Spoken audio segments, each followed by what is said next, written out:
Good morning, everyone. How is everybody today? Awake and ready. Yay. Well, it's our joy to be here with all of you today in this beautiful day.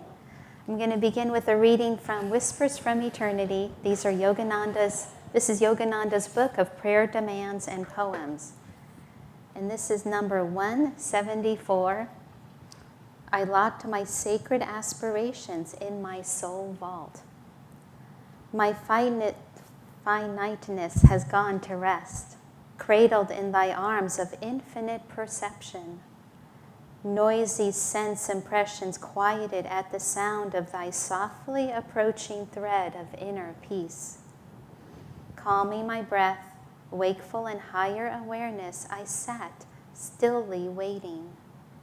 Inner sounds, soul melodies burst out in welcome to thy majestic coming.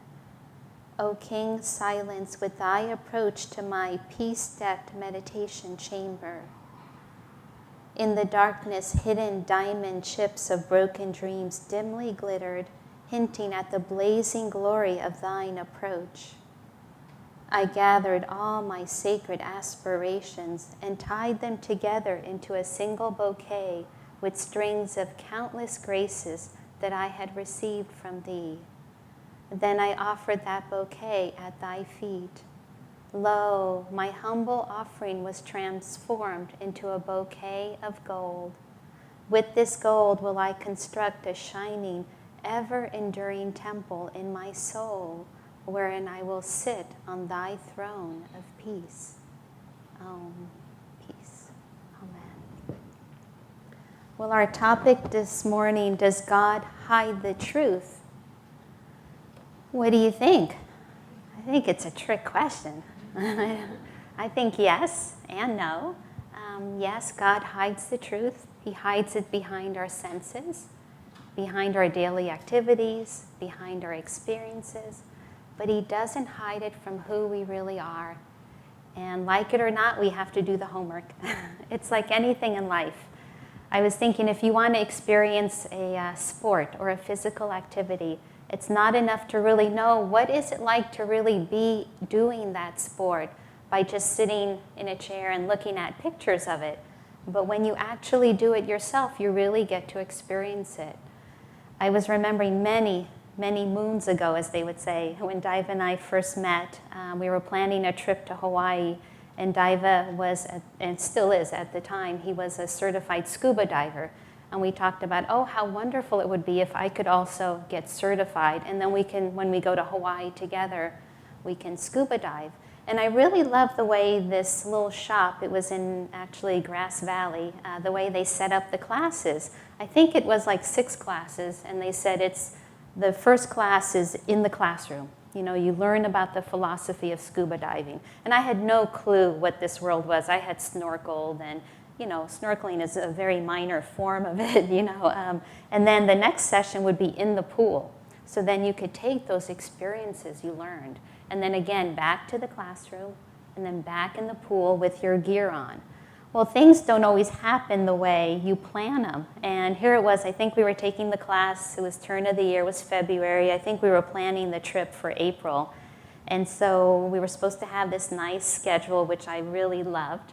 And it turned out it was snowing and it was freezing, and we did our classroom experience, and then we were supposed to do our pool experience. Well, we couldn't do it because it was snowing and it was freezing and it was cold. So we scratched that and we did another classroom experience.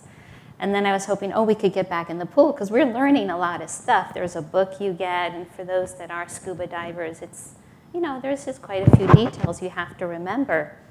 Well, then again, the second class got canceled because it was snowing, and so we went back to the classroom. And then I remember eventually we did make it into the pool. We practiced in this huge pool at the local high school, but that was quite an adventure in itself. I was chuckling as I was remembering. I had never done anything like that before. I had never even put on a wetsuit before, and because it was cold, you had to put on the wetsuit. Well, we all do things a little bit differently. My challenge was right before I even got into the pool, I put on the wetsuit backwards. And then if anyone's ever worn a full wetsuit, it's not easy to take off. So that was, half of my experience. But as with anything in life, not just a sport or activity, even a simple thing like wanting to make dinner at home. We're planning to cook this evening at the community. So when you plan to make a meal at home, say, what happens? You have to think about it, right? Then you go to the store and you shop for it, right? And then you bring it home and then you prepare it. And then you sit down and you eat it. And then you clean up afterwards. It's the experience where you get to really learn, what is it like to make dinner? Well, the same is true with our spiritual life. It's not enough just to sit in a classroom or wherever and just listen to these philosophies or these teachings until we get to experience them ourselves. What does it mean to be still and know? What does it mean to feel the qualities of spirit in your meditation or the feelings of expansion as we read this morning in the affirmation? It's not enough just to listen and just to hear. We need to experience those things too. And that's why it's really fun in a lot of our classes. There's always an experiential part to it. You always get to experience meditating together. And then we talk about it, and then we practice again and again and again. And then we get to expand. This affirmation is so beautiful today. It's so expansive. I couldn't even say all the different, all the different areas, the flight of birds, the tall mountains. But then we get to expand beyond what we see and who we think we are. And this little boy was having a hard time understanding arithmetic, and his teacher decided to use an illustration. And she said, what would you have if you had found a nickel in your left pocket, and then you found a nickel in your right pocket? And the little boy, without missing a beat, he said, I'd have somebody else's pants on.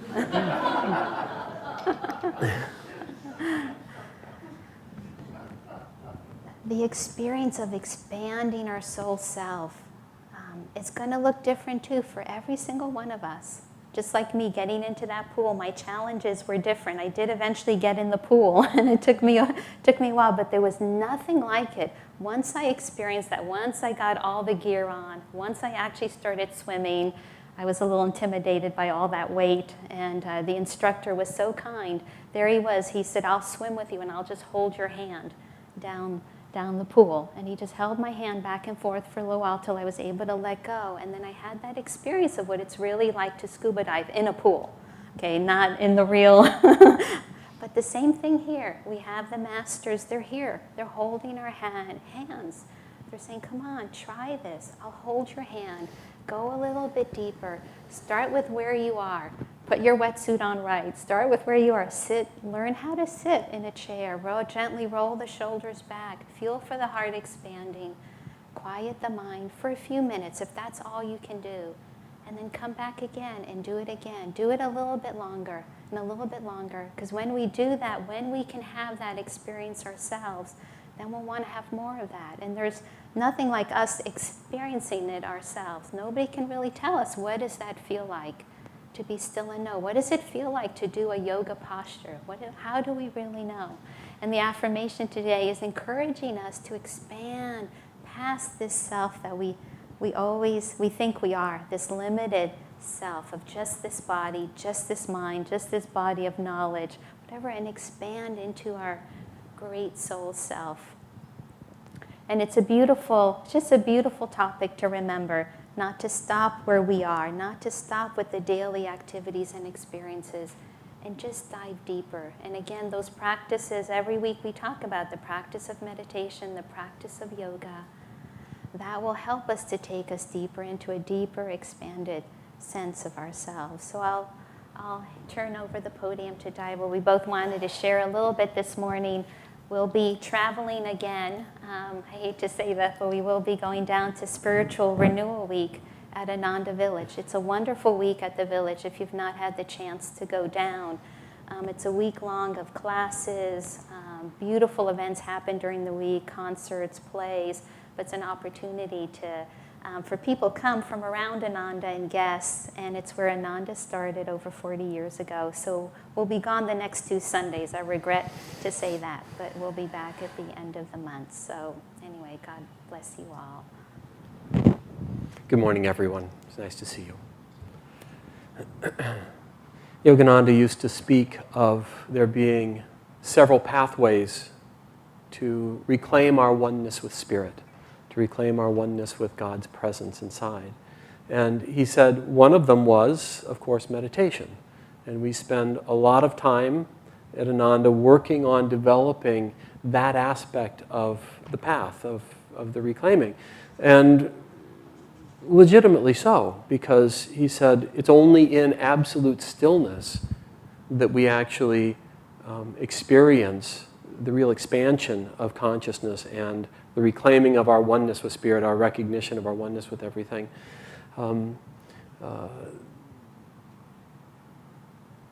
I used to, we're telling stories on ourselves, I guess, a little bit this morning.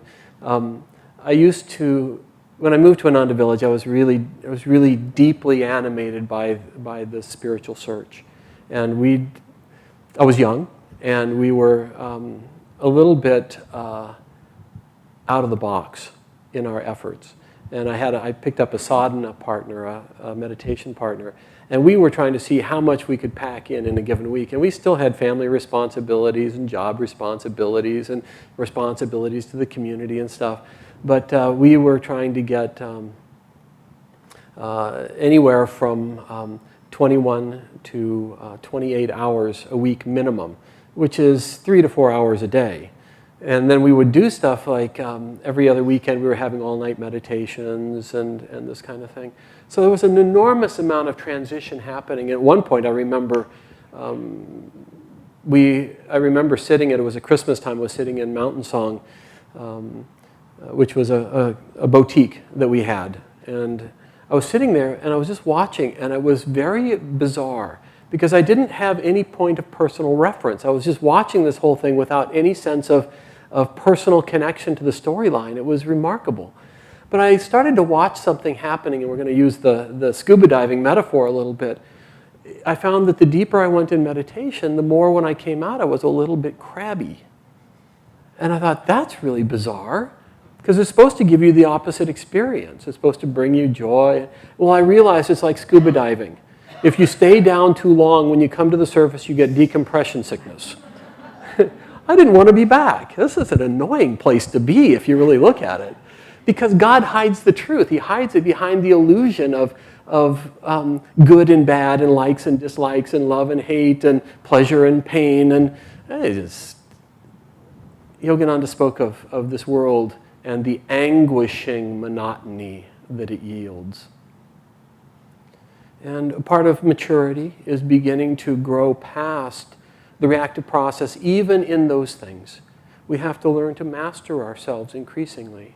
We have to learn that if we're given the great blessing of going deep inside, we have to, when we come back to this world, if it's our karma or it's our service to this world, we have to master ourselves and not react. We have to be, Yogananda said when he would reincarnate, when he reincarnates, he said, every time I reincarnate and I have to put on a new personality, it's like donning a heavy overcoat in the middle of summer.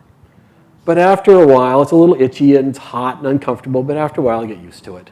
And we have to learn how to get used to being in this world, because this world desperately, desperately, desperately needs those who are willing to touch into Spirit and then bring the light of God into this world. You know, it's funny, I'm always a little amused at the intensity of the karmas that happen inside of Ananda periodically. We get really, really caught in a personal karma, and it can get really explosive and really big. But we have nothing in front of us compared to what this world can dish out. We deal with nothing in the face of just how terrible this world can treat us, people, when the fates take an unfriendly interest. If we do not have a connection to Spirit that mitigates karma. I mean, all you have to do is look at what's happening in the Gaza Strip, or look at what's happening in the slums and ghettos of even this country. The kinds of things that can happen. Yogananda said, for those who do not know how to live in this world, it's a horrible machine that will tear you limb from limb. And it's not hard to go down the street and look in people's eyes as you're walking down the street. And it's hard to do it in Portland mostly, because Portland's a very light city. But where you go and you look in people's eyes and they're glazed over. There's a retreat from the vitality and the joy of life. Yogananda spoke of 3 different ways. The path of Kriya Yoga, he said in meditation, is the fastest, the most direct application of spiritual principles to becoming still. And he encouraged people of all walks of life, every religion and faith, to learn the practices of Kriya, to take them on so that quickly we could grow in stillness. Then he said the second one is in service. And I saw out there on the table a beautiful display about becoming a member here, becoming a supporter here, helping to create an environment where this kind of conversation is always going on. And then carrying the light that we find inside out into the world and touching and uplifting and blessing those we meet. And often by way of being a secret agent for Divine Mother. You know, we can't always talk about Spirit, but we can always radiate that goodness. And then the third one, he said, is self-expansion. Expanding our sense of identity. In meditation, we let go of our self-identity in terms of we lose what we identify with. In self-expansion, we identify increasingly with everything. And both are ways of reclaiming our oneness with Spirit. You know, it's easy to, love is about, human love is about recognizing ourselves in others, feeling that common connection. And Christ talks about it's very easy to do, to expand into those places where there's no resistance. But we have to do more than that because half of the world, half of creation, is not in the happy, I like it, this is really wonderful. It's in the pain, in the struggle, it's in the difficulties, it's in the tensions, it's in the people who don't like you, it's all that kind of stuff. We have to equally go into those realms with our sympathy and our empathy and embrace their reality. Try and feel what animates them, what makes them real. Because God's just as brightly there as He is any place else. This is a part of how we can reclaim, and we can practice it by going for walks in the woods. He talked really about a backpacker's paradise. The flight of the birds, the wind on the mountains, the trees, the beauty of nature speaking to us, God through nature. We can start to feel a connection. But we need to feel it in our society. We need to feel it in our human connections. It's essential. It's essential. Because if we can't do it with all the grace we've been given, with all the power and gifts we're given in our search for God, the support that God gives us, what chance is there in the world for anybody else? This is a joyful topic, the self-expansion. And does God hide the truth? Of course He does. Just as any good playwright writes in, we know how it's going to end.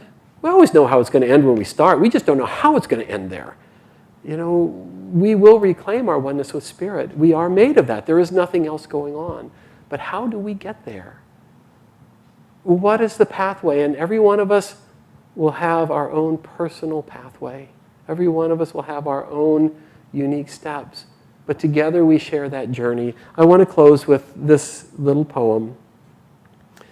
I love the editing that this is edited. Of course, these are Yogananda's prayer demands and poems, but they were edited by somebody within SRF to kind of refine them. Because he would just put out the inspiration and not bother to come back and polish.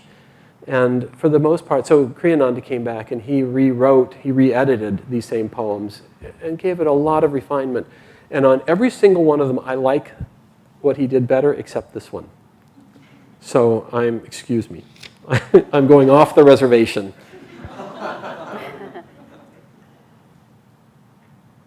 This speaks to our topic most beautifully. Alone, I roamed the ocean's shore and watched the wrestling waves in brawling roar. Alive with thine own restless life, thine angry mood and ripply quiver, until thy wrathful vastness made me shiver and turn away from nature's heated strife. And then a kindly spreading sentinel tree waved friendly arms to comfort me, consoling me with gentler look sublime, its swaying leaves in tender lullaby rhyme, singing a message that I knew was thine. Above, I saw the gaugeless, mystic sky. And childlike in the valley dim, I sought to pry at thee and to play with thee. But in vain I sought thy body hiding there, cloud-robed, foam-sprayed, leaf-garlanded, too rare for mortal eyes to see or ears to hear. And yet I knew that thou wert always near, as if to play at hide-and-seek with me, receding when I almost touched thee, groping to find thee through the maddening fold of ignorant darkness, old as time is old. At last I ceased my search in dim despair, my search for thee, O thou royal sly eluder, everywhere, yet seeming nowhere, lost in unplumbed space, where none may clasp thee or behold thy face. In haste I ceased my fruitless search and hied away from thee. Still no answer from the wrathful sea, and only whispers from the friendly tree. Just silence from the limitless blue sky, silence from valley low and mountain high.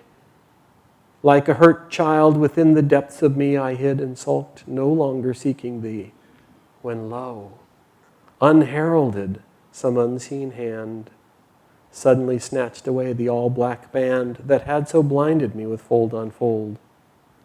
No longer weary, filled with strength untold, I stood and watched again, a laughing sea instead of wrathful roars, a gay, glad world with mystically opened doors.